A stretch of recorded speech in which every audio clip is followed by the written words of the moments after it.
So something I've been thinking about a lot lately is this idea of enlightenment.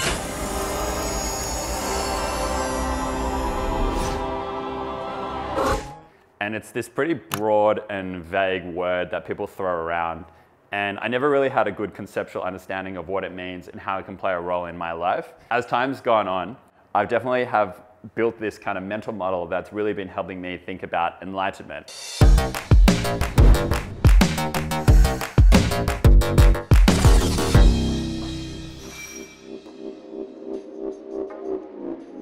So when I think about it, to me, it's kind of the removal of all of the baggage that one gains over a lifetime. Even if you've had a very happy and healthy life, there's a lot of different moments throughout your life where you've created a subconscious reaction to different situations. For example, maybe when you're young and you really desire something and your parents shuts you down a little bit too quickly, you start to have this subconscious reaction.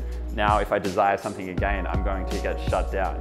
And it might be this very small, subtle moment from your life, but on your subconscious level, there's a part of you that has a fear associated with repeating that same situation. And over a course of a lifetime, these can stack up to a huge array of these kind of subconscious ideas that are not necessarily serving you and kind of holding you back from being a totally free human being. Also on top of that, you have your ancestral baggage. We've evolved as a species, and over time, we've developed traits that have helped us survive.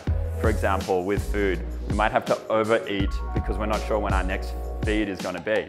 And so now, in modern era, you might continue to overeat, and that might be some of your ancestral baggage that you've developed genetically to help you survive back in the day. But now that's not necessarily serving you. And on a subconscious level, that's still a part of you that you need to kind of work through. And that's some more baggage that you've developed over time.